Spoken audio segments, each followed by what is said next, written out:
दो ਜਿਹੜੇ ਗਰੁੱਪ ਨੇ ਇਹਨਾਂ ਦੋ ਟਨਿਓਰ ਕੱਟੇ ਨੇ ਜੀ ਔਰ ਉਹਦੇ ਵਿੱਚ ਜਿਹੜੀਆਂ ਦਾਸਤਾਨਾਂ ਨੇ ਇਸ ਦੀ ਕਰਪਸ਼ਨ ਦੀਆਂ ਉਹ ਜ਼ਬਾਨ ਜ਼ਦੇ ਆਮ ਨੇ ਉਹ ਕੋਈ ਟੱਕੀ ਛੁਪੀ ਗੱਲ ਨਹੀਂ ਇੱਕ ਇੱਕ ਰਿਹਾਇਸ਼ੀ ਨੂੰ ਹੁਣ ਅਵੇਅਰਨੈਸ ਦਾ ਦੌਰ ਹੈ ਸੋਸ਼ਲ ਮੀਡੀਆ ਦੌਰ ਹੈ ਸਭ ਨੂੰ ਹੁਣ ਪਤਾ ਚੱਲ ਚੁੱਕਿਆ ਹੈ ਹੁਣ ਕਿਸੇ ਨੂੰ ਕੋਈ ਚੀਜ਼ ਟੱਕੀ ਛੁਪੀ ਨਹੀਂ ਹੈ 50 ਲੱਖ ਰੁਪਏ ਦਾ ਕਿੱਲਾ ਲੈਂਦੇ ਨੇ 50 ਲੱਖ ਰੁਪਏ ਦੇ ਕਿੱਲੇ ਚੋਂ 30 ਲੱਖ ਦੀ ਮਿੱਟੀ ਵੇਚਦੇ ਨੇ 20 ਲੱਖ ਰੁਪਏ ਇਹਨਾਂ ਦੀ ਟੋਟਲ ਕਾਸਟ ਰਹਿ ਜਾਂਦੀ ਹੈ 20 ਲੱਖ ਰੁਪਏ ਦੇ ਨਾਲ ਇਹ ਆ ਕੇ 2 ਕਰੋੜ ਤੇ 20 ਲੱਖ ਰੁਪਏ ਦੀਆਂ ਫੈਲਾ ਬਣਾ ਲੈਂਦੇ ਨੇ अगर 400-500 एकड़ ਨੂੰ 1 ਕਰੋੜ ਰੁਪਏ ਨਾਲ ਲਾਈਏ ਤੇ 400-500 ਕਰੋੜ ਰੁਪਇਆ ਬਣਦਾ ਜਿਹੜਾ ਇਹਨਾਂ ਲੋਕਾਂ ਦੀ ਜੇਬ ਵਿੱਚ ਗਿਆ ਅਸੀਂ ਇਹ ਸਮਝਦੇ ਹਾਂ ਕਿ ਅਗਰ ਇਸ ਵਕਤ ਸਾਡੇ ਜਿਹੜੇ ਆਪਣਾ ਲੋਕ ਨੇ ਉਹ ਸਾਹਮਣੇ ਨਹੀਂ ਆਉਂਦੇ ਔਰ ਇਸ ਜਦੋਜਹਿਦ ਦਾ ਹਿੱਸਾ ਨਹੀਂ ਬਣਦੇ ਤੇ ਸਾਡੀਆਂ ਆਉਣ ਵਾਲੀਆਂ ਨਸਲਾਂ ਸਾਨੂੰ ਮਾਫ ਨਹੀਂ ਕਰਨਗੀਆਂ ਸਾਰੇ ਭਰਾਵਾਂ ਨੇ ਰਲ ਕੇ ਅਸੀਂ ਹਾਜੀ ਅਮਜਦ ਨੂੰ ਸਦਰ ਬਣਾਤਾ ਤੇ ਉਹਨਾਂ ਤੇ ਜਿਸਲੇ ਬਾਅਦ ਹੀ ਪਤਾ ਲੱਗਾ 1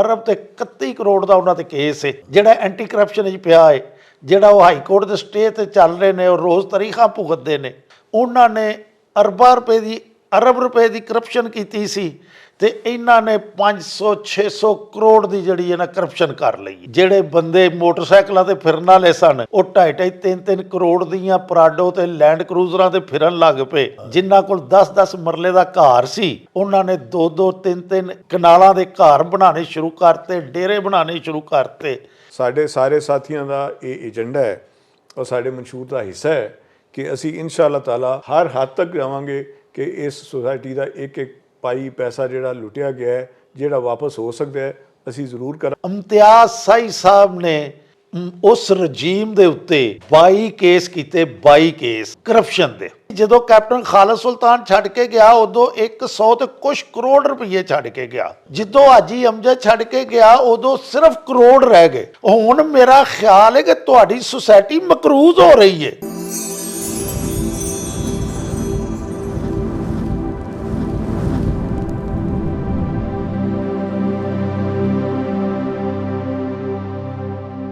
प्यारे वेखण वालिओ मेला टीवी दे उत्ते तुहानूं दिल दीआं डुंघियाइयां तो सत बिस्मिल्ला ते जी आयां नूं आखने आ साहिबो साडे शहर गुजरांवाला दी एक बड़ी पोश कॉलोनी है जिहदा नां कि DC कॉलोनी है DC कॉलोनी दे विच इंतखाबात दी गहमा गहमी बड़े जोरो शोर दे उत्ते वे ते अरूज ते पहुंची होई है असां इस सिलसिले दे विच DC कॉलोनी दे इंतखाबात दे सिलसिले दे विच उहदी इंतखाबी मुहिम दे सिलसिले दे विच एक व्लॉग पहले भी बना के ते तुहाडी सेवा दे विच पेश कीता जिहदे विच असीं पासबान ग्रुप दे रूहे रवां ते कायद राणा नईमुर रहमान होरां दा सोलो इंटरव्यू कीता जिन्नूं तुसां बड़ा ही पसंद कीता ਤੇ ਸਾਕਨਾ ਨੇ DC ਕਲੋਨੀ ਜਿਹੜੇ ਨੇ ਸਾਡੇ ਮੁਅੱਜ਼ਜ਼ ਵਿਊਅਰਸ ਉਹਨਾਂ ਨੇ ਸਾਥੋਂ ਇਹ ਮੰਗ ਕੀਤੀ ਕਿ ਅਸੀਂ ਜਿਹੜਾ ਪੈਨਲ ਪਾਸਬਾਨ ਗਰੁੱਪ ਵੱਲੋਂ ਇੰਤਖਾਬਾਤ ਦੇ ਵਿੱਚ ਹਿੱਸਾ ਲੈ ਰਿਹਾ ਹੈ ਉਹਦੇ ਉਮੀਦਵਾਰਾਂ ਜਿਹੜੇ ਨੇ ਉਹਦੇ ਮੁਅੱਜ਼ਜ਼ ਸਦਰ ਸਾਹਿਬ ਜਿਹੜੇ ਨੇ ਜਨਰਲ ਸੈਕਟਰੀ ਸਾਹਿਬ ਜਿਹੜੇ ਨੇ ਉਹਨਾਂ ਦਾ ਵੀ ਤਾਰਫ ਤੁਹਾਨੂੰ ਕਰਵਾਈਏ ਉਸੇ ਸਿਲਸਿਲੇ ਦੇ ਵਿੱਚ ਅੱਜ ਅਸੀਂ ਤੁਹਾਡੀ ਖਿਦਮਤ ਦੇ ਵਿੱਚ ਹਾਜ਼ਰ ਹਾਂ ਤੁਹਾਨੂੰ पिछले विलॉग ਵਿੱਚ ਦੱਸਿਆ ਸੀ ਕਿ ਪਾਸਬਾਨ ਗਰੁੱਪ ਵੱਲੋਂ ਸਦਾਰਤ ਲਈ ਉਮੀਦਵਾਰ ਬ੍ਰਿਗੇਡੀਅਰ ਰਿਟਾਇਰਡ ਸਾਹਿਬਜ਼ਾਦਾ ਆਸ਼ਿਕ ਹੁਸੈਨ ਤੂਰ ਸਾਹਿਬ ਨੇ ਅੱਜ ਅਸੀਂ ਉਹਨਾਂ ਕੋਲੋਂ ਵਕਤ ਲਿਆ ਤੁਹਾਨੂੰ ਉਹਨਾਂ ਨਾਲ ਮਿਲਵਾਨੇ ਆ ਉਹਨਾਂ ਦਾ ਪੂਰਾ ਤਾਰਫ ਉਹਨਾਂ ਦਾ ਫੈਮਿਲੀ ਬੈਕਗ੍ਰਾਉਂਡ ਤੁਹਾਨੂੰ ਦੱਸਨੇ ਆ ਨਾਲ ਸਾਡੇ ਅੱਜ ਦੇ ਇਸ ਪੈਨਲ ਦੇ ਵਿੱਚ ਜਿਹੜਾ ਕਿ ਤੁਹਾਡੇ ਸਾਹਮਣੇ ਪੇਸ਼ ਹੋਵੇਗਾ ਉਹਦੇ ਵਿੱਚ ਸ਼ਾਹਿਦ ਭੱਟ ਸਾਹਿਬ ਨੇ ਮੁਮਤਾਜ਼ ਸਨਅਤਕਾਰ ਨੇ ਔਰ DC ਕਲੋਨੀ ਦੇ ਜਿਹੜੇ ਰਿਹਾਇਸ਼ੀ ਨੇ ਉਹਨਾਂ ਦੇ ਇੱਕ ਉਗੜਵੇਂ ਨੁਮਾਇੰਦੇ ਨੇ ਉਹਨਾਂ ਦਾ ਮੌਕਫ ਤੇ ਪਾਸਬਾਨ ਗਰੁੱਪ ਦਾ ਜਿਹੜਾ ਮਨਸ਼ੂਰ ਹੈ ਉਹ ਤੁਹਾਡੀ ਖਿਦਮਤ ਦੇ ਵਿੱਚ ਅਰਜ਼ ਕਰਨੇ ਆ ਤੇ ਆਓ ਇਬਤਦਾ ਕਰਨੇ ਆ ਬ੍ਰਿਗੇਡੀਅਰ ਸਾਹਿਬ ਦੇ ਨਾਲ ਤੁਹਾਨੂੰ ਮਿਲਵਾ ਕੇ अस्सलाम वालेकुम ब्रिगेडियर साहब सर खैरियत नाल हो अच्छा हुजूर तुसी सारी जिंदगी सिपाहगिरी की हुण माशाअल्लाह तुसी रिटायर्ड लाइफ इंजॉय कर रहे हो DC कॉलोनी दे तुसी रिहायशी हो माशाअल्लाह ਇੱਥੇ ਇੰਤਖਾਬਾਤ ਦੇ ਵਿੱਚ ਮਾਜ਼ੀ ਵਿੱਚ ਤੇ ਦੋ ਹੀ ਗਰੁੱਪ ਜਿਹੜੇ ਨੇ ਨਾ ਜੀ ਉਹ ਮੱਦੇ ਮੁਕਾਬਲ ਹੁੰਦੇ ਸਨ। ਇੱਕ ਜਿਹੜਾ ਹੈ ਉਹ ਯੂਨਿਟੀ ਗਰੁੱਪ ਹੈ ਤੇ ਇੱਕ ਫਾਊਂਡਰਸ ਗਰੁੱਪ ਹੈ। ਐਤਕੀ ਜਿਹੜੇ ਇੰਤਖਾਬਾਤ ਹੋ ਰਹੇ ਨੇ ਉਹਦੇ ਵਿੱਚ ਬ੍ਰਿਗੇਡੀਅਰ ਸਾਹਿਬ 4 ਗਰੁੱਪ ਸਾਹਮਣੇ ਆਏ ਨੇ। ਇੱਕ ਅਦਲ ਗਰੁੱਪ ਹੈ, ਇੱਕ ਤੁਹਾਡਾ ਗਰੁੱਪ ਹੈ, ਪਾਸਬਾਨ ਗਰੁੱਪ ਜਿਹਦਾ ਨਾਂ ਹੈ ਜੀ। ਤੇ ਇਹ ਕਿਉਂ, ਉਹ ਕਿਹੜੇ ਹਾਲਾਤ ਸਨ, ਇਹ ਕਿਉਂ ਜ਼ਰੂਰਤ ਪੇਸ਼ ਆਈ ਇੱਕ ਨਵਾਂ ਗਰੁੱਪ ਬਣਾਉਣ ਦੀ? ਬਰਾਹ ਕਰਮ ਉਹ ਸਾਡੇ ਦੋਸਤਾਂ ਨੂੰ ਦੱਸੋ, ਲੇਕਿਨ ਉਸ ਤੋਂ ਪਹਿਲੇ ਜ਼ਰਾ ਆਪਣਾ ਤਾਰਫ ਕਰਵਾਓ ਥੋੜਾ ਜਿਹਾ। ਸਭ ਤੋਂ ਪਹਿਲੇ ਤੇ ਆਪਣੇ ਤਾਰਫ ਦੇ ਹਵਾਲੇ ਨਾਲ ਮੈਂ ਇਹ ਕਹਾਂਗਾ ਕਿ ਮੈਂ 2011 ਚ ਰਿਟਾਇਰ ਹੋਇਆ, ਕਿਉਂਕਿ ਇੱਥੇ ਮੇਰਾ ਗਾਉਂ ਕਰੀਬ ਸੀ। ਇਸ ਵਾਸਤੇ ਮੈਂ ਡੀਸੀ ਕਲੋਨੀ ਵਿੱਚ ਰਿਹਾਇਸ਼ ਪਜ਼ੀਰ ਹੋਣਾ ਸੀ, ਉਹਨਾਂ ਨੂੰ ਪਸੰਦ ਕੀਤਾ। ਹਾਲਾਂਕਿ ਮੈਂ ਕੈਂਟ 'ਚ ਪਹਿਲੇ ਪਲਾਟ ਲੈ ਕੇ ਉੱਥੇ ਇਰਾਦਾ ਕਰ ਚੁੱਕਿਆ ਸਾਂ ਆਪਣਾ ਘਰ ਬਣਾਉਣ ਦਾ ਜੀ।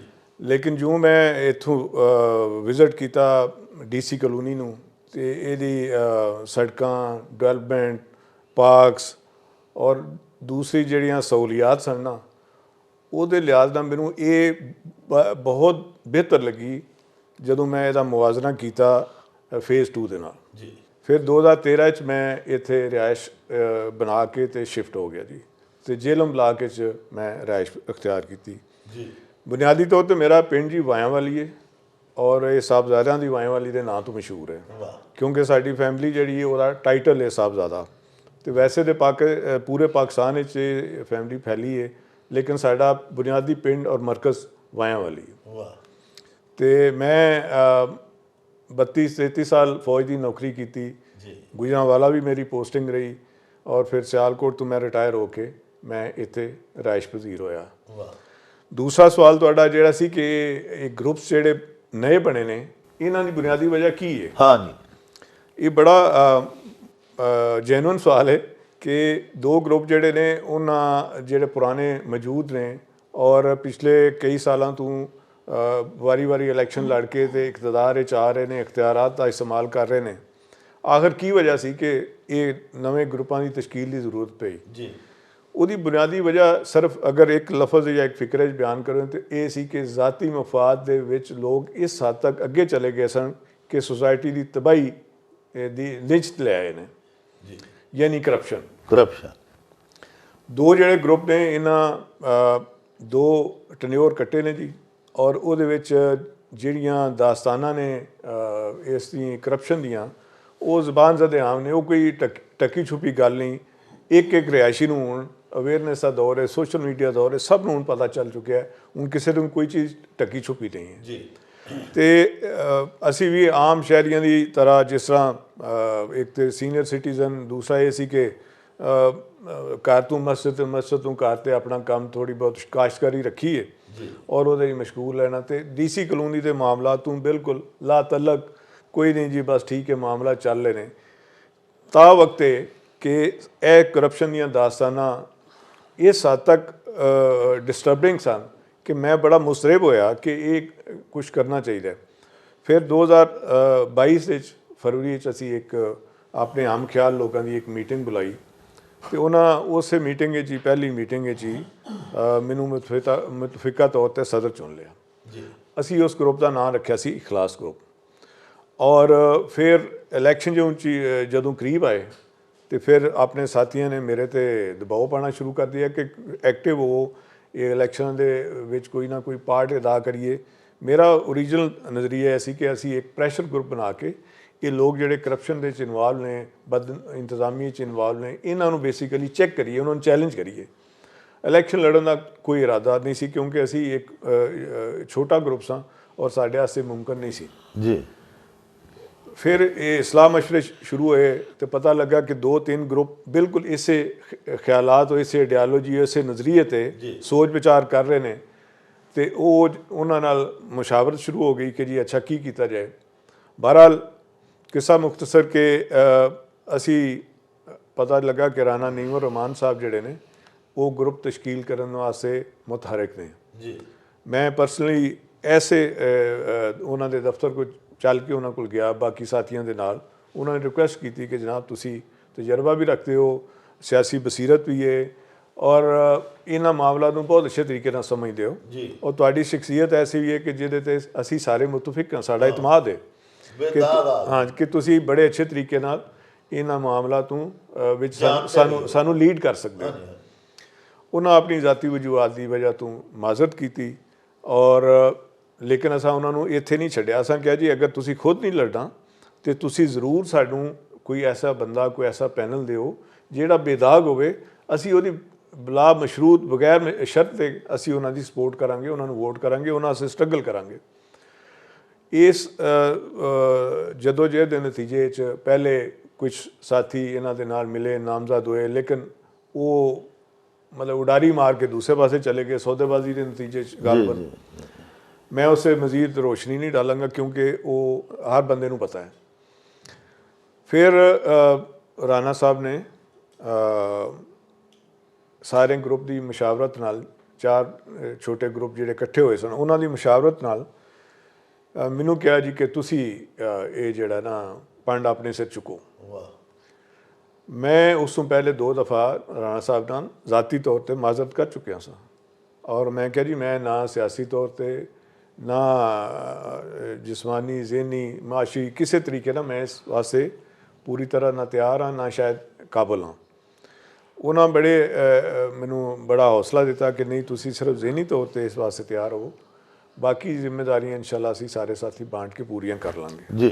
ਤੇ ਇਸ ਤਰ੍ਹਾਂ ਜਨਾਬ ਇਹ ਸਾਡਾ ਪਾਸਬਾਨ ਗਰੁੱਪ ਵਜੂਦ ਵਿੱਚ ਆਇਆ ਔਰ ਮੈਨੂੰ ਸਦਾਰਤ ਵਾਸਤੇ ਨਾਮੀਨੇਟ ਕੀਤਾ ਗਿਆ। ਇਹ ਜਿਹੜੀ ਤੁਸੀਂ ਗੱਲ ਕਰ ਰਹੇ ਹੋ ਕਿ ਇਹਨਾਂ ਗਰੁੱਪਾਂ ਨੇ ਸਾਡੇ ਜਿਹੜੇ ਲਾਤਲਕ ਦੇ ਰੈਜ਼ੀਡੈਂਟ ਸਨ ਨਾ, ਜਿਹੜੇ ਆਪਣੇ ਘਰਾਂ 'ਚ ਆਪਣੇ ਆਪ ਨੂੰ ਆਰਾਮਦੇਹ ਜ਼ਿੰਦਗੀ 'ਚ ਆਪਣਾ ਮਹਿਦੂਦ ਕੀਤਾ ਸੀ, ਉਹਨਾਂ ਨੂੰ ਬਾਹਰ ਨਿਕਲਣ ਤੇ ਮਜਬੂਰ ਕਰ ਦਿੱਤਾ ਹੈ। ਔਰ ਅਸੀਂ ਇਹ ਸਮਝਦੇ ਹਾਂ ਕਿ ਅਗਰ ਇਸ ਵਕਤ ਸਾਡੇ ਜਿਹੜੇ ਆਪਣਾ ਲੋਕ ਨੇ ਉਹ ਸਾਹਮਣੇ ਨਹੀਂ ਆਉਂਦੇ ਔਰ ਇਸ ਜਦੋਜਹਿਦ ਦਾ ਹਿੱਸਾ ਨਹੀਂ ਬਣਦੇ ਤੇ ਸਾਡੀਆਂ ਆਉਣ ਵਾਲੀਆਂ ਨਸਲਾਂ ਸਾਨੂੰ ਮਾਫ ਨਹੀਂ ਕਰਨਗੀਆਂ। ਹਾਂ, ਅਗਰ ਦੂਸਰੀ ਗੱਲ ਜਿਹੜੀ ਹੈ ਕਿ ਤੁਸੀਂ ਸਵਾਲ ਕੀਤਾ ਹੈ ਕਿ ਇਹ ਜਿਹੜੇ ਲੁੱਟਮਾਰ ਹੋਈ ਹੈ ਇਹਦਾ ਕੋਈ ਇਤਸਾਬ ਵਗੈਰਾ, ਤਾਂ ਯਕੀਨਨ ਸਾਡੇ ਸਾਰੇ ਸਾਥੀਆਂ ਦਾ ਇਹ ਏਜੰਡਾ ਹੈ ਔਰ ਸਾਡੇ ਮਨਸ਼ੂਰ ਦਾ ਹਿੱਸਾ ਹੈ ਕਿ ਅਸੀਂ ਇਨਸ਼ਾ ਅੱਲਾਹ ਤਾਲਾ ਹਰ ਹੱਦ ਤੱਕ ਜਾਵਾਂਗੇ ਕਿ ਇਸ ਸੁਸਾਇਟੀ ਦਾ ਇੱਕ ਪਾਈ ਪੈਸਾ ਜਿਹੜਾ ਲੁੱਟਿਆ ਗਿਆ ਹੈ, ਜਿਹੜਾ ਵਾਪਸ ਹੋ ਸਕਦਾ ਹੈ, ਅਸੀਂ ਜ਼ਰੂਰ ਕਰਾਂਗੇ। ਔਰ ਆਇੰਦਾ ਤੋਂ ਅਸੀਂ ਇਹ ਆਪਣੇ 4 ਚੀਜ਼ਾਂ ਦੀ ਲੋਕਾਂ ਨੂੰ ਇਹ ਗਰੰਟੀ ਦੇ ਰਹੇ ਹਾਂ ਕਿ ਜਨਾਬ ਸਾਨੂੰ ਇੱਕ ਤਾਂ ਹੋਏਗੀ ਜੀ ਸਾਡਾ ਕੋਈ ਜ਼ਾਤੀ ਇੰਟਰਸਟ ਨਹੀਂ ਹੋਏਗਾ, ਸੁਸਾਇਟੀ ਦਾ ਇੰਟਰਸਟ ਸਭ ਤੋਂ ਉੱਪਰ ਹੋਏਗਾ। दूसरी चीज़ है शफाफियत, तीसरी चीज़ है मेहनत और आखिरी चीज़ है कि जी असी अपने आप को एहतसाब वास्ते हर वक्त तुहानू पेश करांगे। जिस वक्त कोई चाहेगा कि सानू आके सवाल करे कि जी यह तुसी गलत काम किया है, असी उन्होंने इंशाअल्लाह ताला मुतमिन करांगे। और ये सिलसिला एक दिन 2 दिन नहीं, ये अगर अल्लाह ताला ने मौका दिता तो साढ़े पूरे टन्योर के अंदर ये सिलसिला जारी रहेगा। लोगों नाल कम्यूनीकेशन करांगे, लोगों नाल राबते रखांगे, आज शफाफ तरीके नाल चलांगे और अपनी मेहनत नाल इस सोसाइटी में इंशाअल्लाह एक मिसाली सोसाइटी बनांगे। साहिबो तुसां ब्रिगेडियर साहब दीयां गल्लां सुनियां, नेक नीयत जदों बंदा हो के किसी ईसार दे वास्ते टुरदा है ते अल्लाह पाक भी भाग लांदा है। साडी अज दी इसे महफल दे विच साडे गुजरांवाला शहर दे मुमताज़ सनतकार कारोबारी शख्सियत, गुजरांवाला चैंबर ऑफ कॉमर्स दे साबक एग्जैक्टिव मैंबर ते मौजूदा हुण जिहड़ा पासबान ग्रुप है जिहड़ा कि DC कॉलोनी दे इंतखाबात दे विच हिस्सा लै रहा है, उहदे भी एग्जैक्टिव मैंबर शाहिद भट्ट साहब भी मौजूद ने। आओ उन्हां नाल भी चंद गल्लां करिए। भट्ट साहब तुसीं ये दसो हजूर कि ये जिहड़ी अरबां दी करप्शन DC कॉलोनी च हो चुकी है, ये पैसा अगर एहतसाब करके अगर वापस लिया आंदा असी लै आने आ और वापस DC कॉलोनी दे दफ्तर जियां उहदे खजाने च आ जांदा वापस, तो इहदे नाल DC कॉलोनी दे रिहायशियां दियां की उन्हां नूं असाइशां मिल जाणगीਆਂ। सुनिया उन्हां दे कोई बिल भी घट जाणगे, उन्हां दे होर बहुत सारे फायदे हो जाणगे, क्योंकि अरबां रुपए कुछ हत्थां 'च चले गए ने ना जी। वो जो वापस आएंगे तो जाहिर कॉलोनी ते लगणगे। एक तो उहदे बारे दसो, दूसरा कोई इजमाली जिहा अपने ग्रुप दा ते उन्हां दे ग्रुप दा कंपैरिजन भी करो थोड़ा जिहा। ਡਾਕਟਰ ਸਾਹਿਬ ਪਹਿਲੀ ਗੱਲ ਹੈ ਵੇ ਕਿ ਜਿਹੜੇ ਤੁਸੀਂ ਇਹ ਸਾਡੇ ਕੋਲ ਇਹ ਪੁੱਛ ਰਹੇ ਹੋ ਕਿ ਜੀ ਇਹ ਅਰਬਾਂ ਰੁਪਏ ਜਿਹੜੇ ਨੇ ਇਹ ਖਾ ਗਏ ਨੇ ਜੀ ਇਹ ਅਰਬਾਂ ਰੁਪਏ ਅਗਰ ਵਾਪਸ ਆ ਜਾਣ, ਇਹ ਹੀ ਅਸੀਂ ਡੀਸੀ ਕਲੋਨੀ ਦੇ ਰਿਹਾਇਸ਼ੀਆਂ ਨੂੰ ਦੱਸਣਾ ਚਾਹੁੰਦੇ ਆ ਕਿ ਇਹ ਅਰਬਾਂ ਰੁਪਏ ਤੁਹਾਡੇ ਨੇ, ਇਹ ਇਹਨਾਂ ਲੋਕਾਂ ਦੇ ਨਹੀਂ। ਹਾਂਜੀ ਇਹ ਕੋਆਪਰੇਟਿਵ ਹਾਊਸਿੰਗ ਸੁਸਾਇਟੀ ਦਾ ਮਤਲਬ ਹੀ ਹੈ ਵੇ ਕਿ ਅਸੀਂ ਇਸ ਸੁਸਾਇਟੀ ਦੇ ਨਫੇ ਨੁਕਸਾਨ ਦੇ ਜ਼ਿੰਮੇਦਾਰ ਹਾਂ। ਵਾਹ ਅਗਰ ਇਸੇ ਤਰ੍ਹਾਂ ਹੀ ਹੈ ਅਰਬਾਂ ਰੁਪਏ ਦੀ ਕਰਪਸ਼ਨ ਹੁੰਦੀ ਰਹੀ, ਪਹਿਲੂ ਇਹ 1500 ਬਿੱਲ ਸੀ, ਫਿਰ 3000 ਬਿੱਲ ਸੀ, ਹੁਣ ਬਿੱਲ ਵੱਧਦਾ ਜਾਏਗਾ। ਇਹਨੂੰ ਅਗਰ ਅਸੀਂ ਨਹੀਂ ਰੋਕਦੇ ਤੇ ਇਹ ਹੋ ਸਕਦਾ ਹੈ ਕਿ ਹੋਰ 6 ਮਹੀਨੇ ਸਾਲ ਤੱਕ ਸਾਨੂੰ 20 25 30 ਹਜ਼ਾਰ ਰੁਪਏ ਮਹੀਨੇ ਤੱਕ ਜਾਣਾ ਪਵੇ ਮਹੀਨਾ ਤੌਰ ਤੇ। ਅੱਛਾ ਅਗਰ ਇਹ ਅਰਬਾਂ ਰੁਪਏ ਆ ਜਾਂਦੇ ਨੇ, ਅੱਲਾ ਕਰੇ ਤੁਹਾਡੀ ਜ਼ੁਬਾਨ ਮੁਬਾਰਕ ਹੋਵੇ, ਇੰਨੇ ਕੁ ਸਾਡੇ ਕੋਲ ਕਮਰਸ਼ੀਅਲ ਏਰੀਆ ਪਏ ਨੇ, ਅਸੀਂ ਉੱਥੇ ਮਾਰਕੀਟਾਂ ਬਣਾ ਦਿੰਨੇ ਆ, ਉਹ ਕਿਰਾਏ ਤੇ ਚਲੀਆਂ ਜਾਂਦੀਆਂ ਨੇ। ਉਹਦਾ ਜੋ ਨਫਾ ਹੋਏਗਾ ਉਹ ਰਿਹਾਇਸ਼ੀਆਂ ਦਾ ਹੈ, ਉਹ ਦਫ਼ਤਰ ਦੇ ਕਿਸੇ ਬੰਦੇ ਦੀ ਮਲਕੀਅਤ ਨਹੀਂ ਹੁੰਦਾ, ਉਹ ਰਿਹਾਇਸ਼ੀਆਂ ਨੂੰ ਤਕਸੀਮ ਹੋਣਾ ਹੈ। ਉਹਨਾਂ ਦੇ ਇਹ ਜਿਹੜੇ ਸਰਵਿਸਿਜ਼ ਚਾਰजेस ਨੇ ਇਹ ਵੀ ਨਿਲ ਹੋ ਸਕਦੇ ਨੇ, ਔਰ ਖਜ਼ਾਨੇ 'ਚ ਉਹਨਾਂ ਦੇ ਨਾਂ ਦਾ ਜਿਹੜਾ ਅਕਾਊਂਟ ਹੈ ਸੁਸਾਇਟੀ ਦਾ, ਉਹਦੇ 'ਚ ਸਾਰੇ ਪੈਸੇ ਵੀ ਜਮ੍ਹਾਂ ਹੋ ਸਕਦੇ ਨੇ। ਉਹਦੇ ਨਾਲ ਅਸੀਂ ਬਿਲਡਿੰਗਾਂ ਵੀ ਬਣਾ ਸਕਨੇ ਆ, ਅਸੀਂ ਫਲੈਟ ਵੀ ਬਣਾ ਸਕਨੇ ਆ, ਅਸੀਂ ਮਾਰਕੀਟਾਂ ਵੀ ਬਣਾ ਸਕਨੇ ਆ। ਹੋ ਸਕੇ ਤੇ ਕੋਈ ਇਹੋ ਜਿਹੀਆਂ ਜਗ੍ਹਾ ਵੀ ਪਈਆਂ ਨੇ ਜਿਨ੍ਹਾਂ ਤੇ ਅਸੀਂ ਕੋਈ 5 ਸਟਾਰ ਹੋਟਲ ਵੀ ਆਪਣੇ ਤੌਰ ਤੇ ਬਣਾ ਸਕਨੇ ਆ। ਲੇਕਿਨ ਇਹ ਅਰਬਾਂ ਰੁਪਏ ਇਹਨਾਂ ਕੋਲ ਵਾਪਸ ਆਉਣਗੇ ਤੇ ਤਦ ਹੀ ਮੁਮਕਿਨ ਹੈ। ਅਗਰ ਇਸ ਤਰ੍ਹਾਂ ਸੁਸਾਇਟੀ ਚੱਲਦੀ ਰਹੀ ਤੇ ਇਹਦੇ 'ਚ ਕੁਝ ਨਹੀਂ ਬਚੇਗਾ। ਬਾਕੀ ਤੁਸੀਂ ਪੁੱਛਿਆ ਕਿ ਅਰਬਾਂ ਰੁਪਏ ਦੀ ਕਰਪਸ਼ਨ ਕਰਦੇ ਕਿਸ ਤਰ੍ਹਾਂ ਨੇ। ਜੀ ਮੈਂ ਇਹਨਾਂ ਰਿਹਾਇਸ਼ੀਆਂ ਨੂੰ, ਸਾਡੇ ਰਿਹਾਇਸ਼ੀ ਇਹ ਕਹਿੰਦੇ ਨੇ ਕਿ ਯਾਰ 2 ਕਰੋੜ ਦੀ ਇੱਕ ਮਨਸੂਬਾ ਹੁੰਦਾ ਹੈ, ਇਹ ਕਹਿੰਦੇ ਨੇ ਕਿ ਜੀ 80 ਕਰੋੜ ਰੁਪਏ ਦੀ ਕਰਪਸ਼ਨ ਹੋ ਗਈ। ਮੈਂ ਉਹਨਾਂ ਨੂੰ ਦੱਸਣਾ ਚਾਹੁੰਦਾ ਵਾਂ ਕਿ ਇਹਨਾਂ ਦੇ ਵਿੱਚ ਤੇ ਕਰਪਸ਼ਨ ਹੁੰਦੀ ਹੈ ਲੱਖਾਂ ਦੀ, ਲੇਕਿਨ ਜਿਹੜੀ ਇਹਨਾਂ ਐਕਸਟੈਂਸ਼ਨ 3 ਇੱਕ ਫਰਾਡ ਇੱਥੇ ਬਣਾਇਆ ਹੈ, ਉਹਦੇ ਵਿੱਚ ਡਾਕਟਰ ਸਾਹਿਬ 50 ਲੱਖ ਰੁਪਏ ਦਾ ਕਿੱਲਾ ਲੈਂਦੇ ਨੇ, 50 ਲੱਖ ਰੁਪਏ ਦੇ ਕਿੱਲੇ 'ਚੋਂ 30 ਲੱਖ ਦੀ ਮਿੱਟੀ ਵੇਚਦੇ ਨੇ, 20 ਲੱਖ ਰੁਪਏ ਇਹਨਾਂ ਦੀ ਟੋਟਲ ਕਾਸਟ ਰਹਿ ਜਾਂਦੀ ਹੈ। 20 ਲੱਖ ਰੁਪਏ ਦੇ ਨਾਲ ਇਹ ਆ ਕੇ 2 ਕਰੋੜ ਤੇ 20 ਲੱਖ ਰੁਪਏ ਦੀਆਂ ਫਾਈਲਾਂ ਬਣਾ ਲੈਂਦੇ ਨੇ। 20 ਲੱਖ ਨੂੰ 2 ਕਰੋੜ 20 ਲੱਖ ਰੁਪਈਆ, 2 ਕਰੋੜ ਰੁਪਈਆ ਇੱਕ ਕਿੱਲੇ ਦੇ ਪਿੱਛੇ ਕਰੀਏ ਤੇ ਤੁਸੀਂ ਜਾ ਕੇ ਹਿਸਾਬ ਕਰ ਲਓ ਕਿ ਇਹ ਜਿਹੜੇ 3 ਸਾਲ ਗੁਜ਼ਰੇ ਨੇ ਉਹਦੇ ਵਿੱਚ ਇਹਨਾਂ ਤਕਰੀਬਨ 400 ਤੋਂ 500 ਏਕੜ ਇਹਨਾਂ ਨੇ ਜ਼ਮੀਨ ਪਾਈ ਹੈ। ਅਗਰ 400-500 ਏਕੜ ਨੂੰ 1 ਕਰੋੜ ਰੁਪਏ ਨਾਲ ਲਾਈਏ ਤੇ 400-500 ਕਰੋੜ ਰੁਪਇਆ ਬਣਦਾ, ਜਿਹੜਾ ਇਹਨਾਂ ਲੋਕਾਂ ਦੀ ਜੇਬ ਵਿੱਚ ਗਿਆ। ਉਹ ਫਰਾਡ ਕੱਲ ਨੂੰ ਉਹਦੀ ਜ਼ਿੰਮੇਦਾਰ ਜਿਹੜੀ ਹੈ ਉਹ ਸੁਸਾਇਟੀ ਹੈ, ਲੇਕਿਨ ਇਹ ਸਾਰਾ ਕੁਝ ਖਾ ਗਏ ਨੇ। 400-500 ਕਰੋੜ ਦੀ ਜਿਹੜੀ ਅਸੀਂ ਕਿਸੇ ਨੂੰ ਕਹੀਏ ਨਾ ਕਿ 4-5 ਅਰਬ ਰੁਪਏ ਦੀ ਕਰਪਸ਼ਨ ਹੈ, ਉਹ ਆਂਦੇ ਨੇ ਯਾਰ ਉਹ ਸਮਝਦੇ ਨੇ ਮਜ਼ਾਕ ਹੈ। ਇਹਨਾਂ ਕਰਪਸ਼ਨ ਕੀਤੀ ਹੈ ਜਿਹੜੇ ਇਹ ਲੋਕ ਆਏ ਸਨ। ਬਾਕੀ ਤੁਸੀਂ ਕਹਿ ਰਹੇ ਹੋ ਕਿ 2 ਗਰੁੱਪ ਹਮੇਸ਼ਾ ਤੋਂ ਨੇ। ਡਾਕਟਰ ਸਾਹਿਬ ਇਹ ਹਮੇਸ਼ਾ ਤੋਂ 2 ਗਰੁੱਪ ਨਹੀਂ। ਇੱਕ ਗਰੁੱਪ ਕੈਪਟਨ ਖਾਲਦ ਸੁਲਤਾਨ ਸਾਹਿਬ ਦਾ 2016 ਤੱਕ ਰਿਹਾ, 14-15 ਸਾਲ ਇੱਕੋ ਹੀ ਗਰੁੱਪ ਹੁੰਦਾ ਸੀ। ਉਹ ਆਪਣੇ ਤੌਰ ਤੇ ਜਿਹੜੇ ਦੋਸਤ ਹੁੰਦੇ ਹਨ ਉਹਨਾਂ ਨੂੰ ਮਿਲਾ ਕੇ ਕੰਮ ਕਰਦੇ ਸਨ। ਕਰਪਸ਼ਨ ਹੋਏਗੀ, ਲੇਕਿਨ ਉਦੋਂ ਕਰਪਸ਼ਨ ਹੋਏਗੀ ਲੱਖਾਂ ਰੁਪਇਆ 'ਚ। 2016 ਤੋਂ ਜਿਸਲੇ 2019 ਤੋਂ ਦੌਰ ਹਾਜੀ ਅਮਜਦ ਬੱਟ ਸਾਹਿਬ ਦਾ ਆਇਆ, ਜਿਨ੍ਹਾਂ ਵਾਸਤੇ ਅਸੀਂ ਵੀ ਬੜੀ ਮਿਹਨਤ ਕੀਤੀ, ਤੁਸੀਂ ਵੀ ਕੀਤੀ ਹੋਵੇਗੀ। ਸਾਰੇ ਭਰਾਵਾਂ ਨੇ ਰਲ ਕੇ ਅਸੀਂ ਹਾਜੀ ਅਮਜਦ ਨੂੰ ਸਦਰ ਬਣਾਤਾ ਤੇ ਉਹਨਾਂ ਤੇ ਜਿਸਲੇ ਬਾਅਦ ਹੀ ਪਤਾ ਲੱਗਾ 1 ਅਰਬ ਤੇ 31 ਕਰੋੜ ਦਾ ਉਹਨਾਂ ਤੇ ਕੇਸ ਹੈ, ਜਿਹੜਾ ਐਂਟੀ ਕਰਪਸ਼ਨ ਵਿੱਚ ਪਿਆ ਹੈ, ਜਿਹੜਾ ਉਹ ਹਾਈ ਕੋਰਟ ਦੇ ਸਟੇ ਤੇ ਚੱਲ ਰਹੇ ਨੇ, ਉਹ ਰੋਜ਼ ਤਾਰੀਖਾਂ ਭੁਗਤਦੇ ਨੇ। ਗਰੁੱਪ ਜਿਹੜਾ ਉਹ ਬਣਾਇਆ ਹਾਜੀ ਅਮਜਦ ਸਾਹਿਬ ਦਾ ਫਾਊਂਡਰ ਗਰੁੱਪ, ਉਹ ਇਲੈਕਸ਼ਨ ਜਿੱਤ ਗਏ, ਹਾਈ ਸਾਹਿਬ ਆ ਗਏ, 3 ਸਾਲ ਉਹਨਾਂ ਗੁਜ਼ਾਰਿਆ। ਉਹਨਾਂ ਵੀ ਮਾਸ਼ਾਅੱਲਾ ਬਹੁਤ ਅੱਛੇ ਕੰਮ ਕੀਤੇ, ਕਾਫੀ ਜ਼ਿਆਦਾ ਉਹਨਾਂ ਨੇ ਅਮੀਰ ਹੋਣ ਦੀ ਕੋਸ਼ਿਸ਼ ਕੀਤੀ।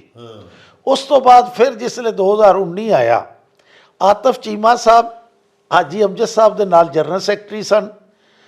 ਅਸੀਂ ਕੈਪਟਨ ਖਾਲਦ ਸੁਲਤਾਨ ਸਾਹਿਬ ਨਾਲ ਲੱਗ ਗਏ, ਸਿਰਫ ਇਸ ਬਣਾ ਤੇ ਕਰਪਸ਼ਨ ਦੀ ਬਣਾ ਤੇ ਉਹਨਾਂ ਦੀ ਮੁਖਾਲਫਤ ਕੀਤੀ। ਉਹਨਾਂ ਦੀ ਮੁਖਾਲਫਤ ਕੀਤੀ। ਸਾਨੂੰ ਹਾਜੀ ਟੀਪੂ ਸਾਹਿਬ ਜੈਸੇ ਦੋਸਤ ਸਾਡੇ, ਉਹ ਸਾਨੂੰ ਉਸ ਪਾਸੇ ਲੈ ਕੇ ਗਏ ਕਿ ਹਾਜੀ ਲੁੱਟ ਕੇ ਖਾ ਗਿਆ ਤੇ ਕੈਪਟਨ ਖਾਲਦ ਸੁਲਤਾਨ ਸਾਹਿਬ ਜਿਹੜੇ ਨੇ ਉਹ ਹੁਣ ਨੇਕ ਹੋ ਗਏ ਨੇ, ਉਹ ਉਮਰ ਦੇ ਇਸ ਹਿੱਸੇ 'ਚ ਕਰਪਸ਼ਨ ਨਹੀਂ ਕਰਨਗੇ।